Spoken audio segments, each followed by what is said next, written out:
Hello friends, good morning, खम्मागणी, निवन प्रणाम, आदाब और शस्त्रीकाल। मैं मासूदा परवीन एक बार फिर से हाजिर हूँ आप सभी के बीच में। दोस्तों, हम पढ़ रहे थे राजस्थान का इतिहास और राजस्थान के इतिहास के अंतर्गत आज हम पढ़ने जा रहे हैं मेवाड़ राज्य का इतिहास। तो मेवाड़ राज्य का इतिहास पढ़ने से पहले या यहाँ के शासकों के बारे में पढ़ने से पहले हमें मेवाड़ रियासत की कुछ विशेषताओं के बारे में पढ़ना पड़ेगा। तो आइए शुरू करते हैं मेवाड़ राज्य का इतिहास पढ़ना। भारत की आजादी के समय या राजस्थान का जब एकीकरण हम पढ़ते हैं तब हम पढ़ते हैं कि राजस्थान में रियासतों की संख्या या देसी रियासतों की संख्या कितनी थी? 19 थी। 19 रियासतों में सबसे प्राचीन रियासत कौन सी थी? मेवाड़ रियासत थी। तो सबसे पहले जो चीज इसके बारे में हम पढ़ेंगे कि ये सबसे प्राचीन रियासत है। राजस्थान की सबसे प्राचीन रियासत किस रियासत को कहा जाता है? मेवाड़ को कहा जाता है। इस रियासत की स्थापना लगभग 566 ईस्वी में बताई जाती है। मेवाड़ राज्य सबसे प्राचीन रियासत था और सबसे लंबी वंशावली वाला राजवंश भी किसे माना गया है? मेवाड़ को माना गया है।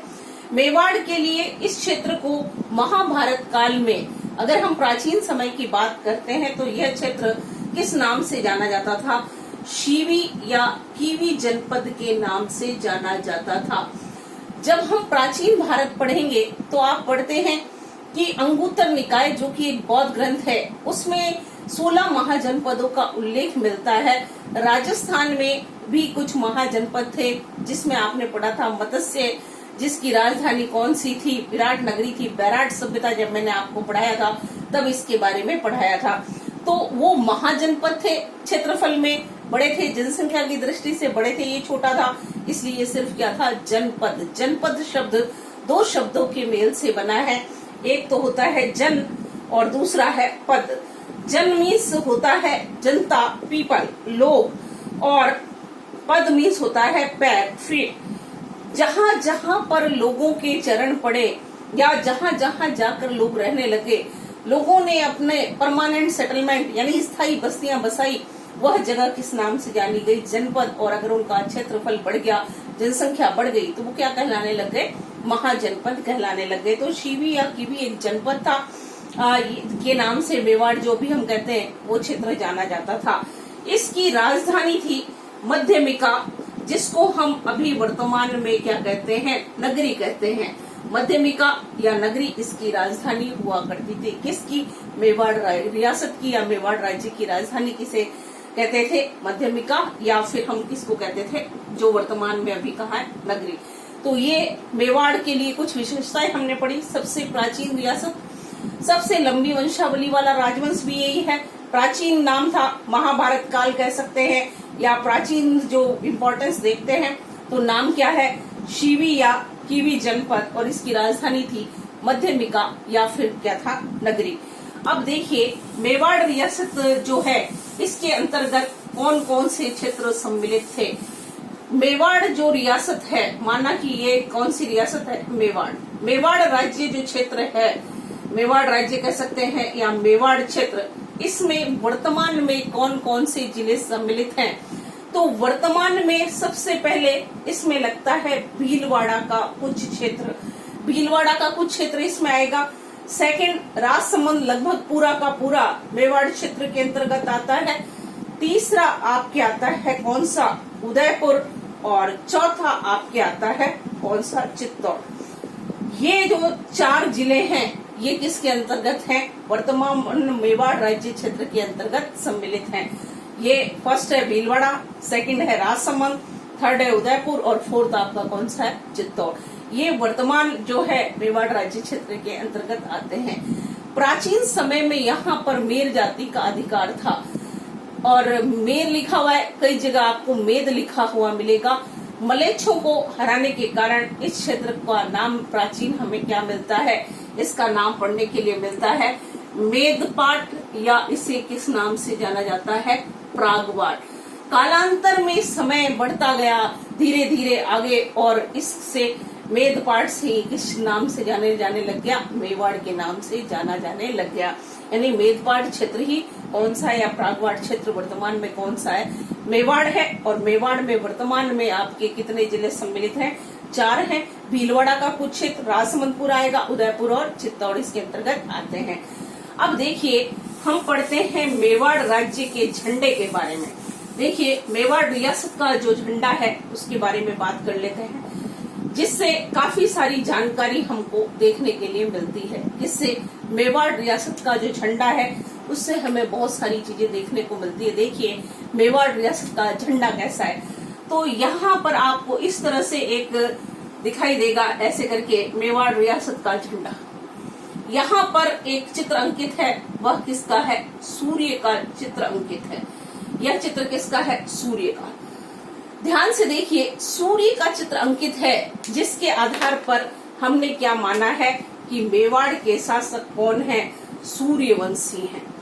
इनका संबंध किस वंश से माना जाता है? सूर्यवंश से माना जाता है। कैसे माने गए हैं? सूर्यवंशी। फिर आप यहाँ पर देखेंगे तो यहाँ पर आपको लिखा हुआ मिलेगा चित्तौड़गढ़, यानी ये जो है झंडा कब बनकर तैयार हुआ है? जब राजधानी क्या थी? चित्तौड़गढ़ थी। और इसके नीचे आपको इस तरीके से एक लाइन लिखी हुई मिलेगी, वो लिखी है, जो दृढ़ राखे धर्म को ताही राखे किरतार। ऐसा आपको लिखा हुआ मिलेगा। यह किस झंडे के ऊपर लिखा हुआ है? मेवाड़ राज्य के झंडे के ऊपर लिखा हुआ है। ऊपर किसका चित्र अंकित है दोस्तों? सूर्य का, जिससे क्या पता चलता है कि ये कौन से वंश के हैं? सूर्य वंश के हैं। और राजधानी कौन सी होगी? चित्तौड़ होगी। फिर यहाँ पर आप देखेंगे कि एक व्यक्ति का चित्र बना हुआ है। ये जो है, इधर एक योद्धा है, वह योद्धा कौन सा है? क्षत्रिय। और इस साइड में भी एक योद्धा है, ये कौन सा है? या एक व्यक्ति है जो कौन है? भील सेनापति। और ये भील सेनापति कौन है? पूंजा है। पूंजा जो कि महाराणा प्रताप की सेना में था। तो यानी ये झंडा लगभग किसके समय बनकर तैयार हुआ है? महाराणा प्रताप के समय बनकर तैयार हुआ है। यहाँ जो क्षत्रिय योद्धा है उसके हाथ में क्या ली गई हुई है? तलवार। और ये जो है, इस जो भील सेनापति है, इसके हाथ में क्या दिखाई देगा आपको? भाला। इसके पास भाला है और क्षत्रिय योद्धा के हाथ में क्या है? तलवार। इससे यह बात भी साबित होती है कि मेवाड़ राज्य के इतिहास में भीलों का बहुत ही महत्वपूर्ण स्थान था। तो ये है मेवाड़ राज्य का झंडा। अब हम पढ़ते हैं, देखिए एक बार वापस से रिपीट कर देती हूँ। सूर्य का चित्र अंकित है, इसलिए सूर्यवंशी है। चित्तौड़गढ़ लिखा हुआ है, इट मीन्स राजधानी कौन सी रही होगी? चित्तौड़गढ़। नीचे एक ध्येय वाक्य लिखा हुआ है, जो दृढ़ राखे धर्म को ताही राखे किरतार। कहाँ के झंडे पर है? मेवाड़ के झंडे पर है। एक तरफ योद्धा है या सेनापति है, वो भील सेनापति कौन है? पूंजा। और उसके हाथ में क्या है? भाला। तो दूसरी ओर एक क्षत्रिय योद्धा खड़ा है, जिसके हाथ में क्या है? तलवार है। ये जो है हमें इस ओर संकेत दे रहा है कि झंडे से हमें पता चल रहा है कि मेवाड़ के शासक कौन थे? सूर्यवंशी थे। अब देखिए, मेवाड़ के बारे में कुछ और पढ़ते हैं। मेवाड़ पर किस वंश का शासन रहा? तो मेवाड़ जो राज्य है, यहाँ पर किस किसने राज किया है? गुहिल वंश ने राज किया है। और गुहिल जो है, उसके बाद जो वंश आएगा वो सिसोदिया वंश होगा। गुहिल और सिसोदिया वंश जो है, उन्होंने यहाँ पे राज किया। देखिए, गुहिल जो है वो उनकी ही एक ब्रांच है, सिसोदिया, उन्होंने यहाँ पर राज किया। तो ये आपके गुहिल वंश, सिसोदिया वंश का राज रहता है। अब सबसे पहले जो आप पढ़ते हैं ना कि गुहादित्य इस वंश का संस्थापक था, तो सबसे पहला जो प्रश्न हमारे दिमाग में आता है कि गुहिल कौन थे? ये लोग कहाँ से आए थे? तो सबसे पहला जो प्रश्न हमारे सामने आता है, गुहिल कौन थे या गुहिलों की उत्पत्ति संबंधी मत। तो सबसे पहले हम पढ़ते हैं किसके बारे में? अबुल फजल के बारे में।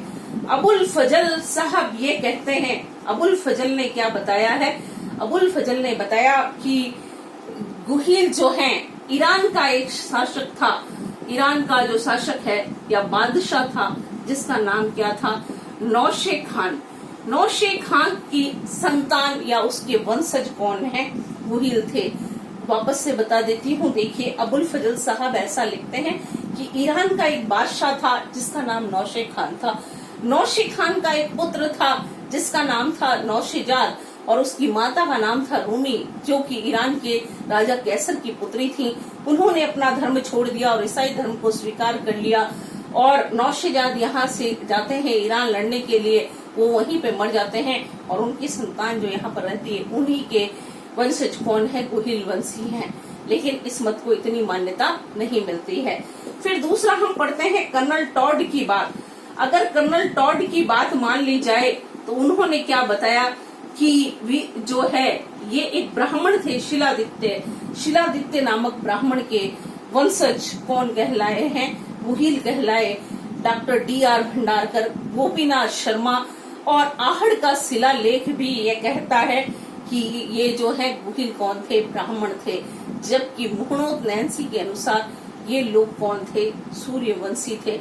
ये है दोस्तों मेवाड़ का इंट्रोडक्शन, यहाँ का झंडा, ये इन गुहिलों की उत्पत्ति संबंधी मत। और फिर इसके बाद हम पढ़ना शुरू करेंगे मेवाड़ राज्य की वंशावली, जहाँ पर आप सबसे पहले पढ़ते हैं कि पहला शासक कौन था, गुहादित्य था। तो देखिए दोस्तों, गुहादित्य के लिए क्या बताया गया कि गुहादित्य ने 566 ईसा पूर्व में क्या किया था, गुहिल वंश की स्थापना की थी। गुहादित्य के बारे में जब हम पढ़ते हैं तो बताया गया कि गुहादित्य शिलादित्य का पुत्र था, उसकी माता का नाम पुष्पावती था। 566 ईस्वी में उसने क्या किया है, गुहादित्य ने 566 ईस्वी में गुहिल वंश की स्थापना की। यानी इसी के नाम पर किस वंश का नाम रखा गया, गुहिल वंश का नाम रखा गया, किसके नाम पर, गुहादित्य के नाम पर। तो ये है गुहादित्य। इन्होंने सबसे पहली राजधानी रहती है नागदा। दोस्तों मेवाड़ की राजधानी के बारे में मैं आपको थोड़ा सा बताना चाहूंगी, जरा सा हम पढ़ लेते हैं पहले, फिर आगे पढ़ेंगे। मेवाड़ की जो राजधानी है, तो राजधानी की जब आप बात करते हैं तो सबसे पहली फर्स्ट राजधानी रहती है नागदा। बप्पा रावल के बारे में हम पढ़ेंगे, उन्होंने नागदा को राजधानी बनाया। फिर बात आती है आहड़। अल्लट नाम का एक शासक था जिसने आहड़ को अपनी राजधानी बनाया था। फिर उसके बाद राजधानी बनती है चित्तौड़गढ़। चित्तौड़गढ़ जयद्रथ सिंह के समय राजधानी बनेगी। उसके बाद राजधानी बनती है उदयपुर और गोगुंदा किसके समय बनेगी, ये दोनों एक ही शासक के समय बनती है। वो शासक रहते हैं राणा उदय सिंह। और 6 नंबर पर राजधानी बनती है कुंभलगढ़ और 7 नंबर पर राजधानी बनती है चावंड। कुंभलगढ़ और चावंड ये दोनों एक ही शासक के समय रहेंगी। वह शासक रहते हैं महाराणा प्रताप। और लास्ट में जो हम पढ़ते हैं, फिर बनती है राजधानी चित्तौड़गढ़, ये बनती है राणा अमर सिंह के समय। और 9वीं राजधानी फिर वापस बनता है उदयपुर, जो कि एकीकरण के समय आपके बनकर तैयार होती है, या उस समय से लगाकर आज तक कौन सी राज रहती है, उदयपुर ही रहती है।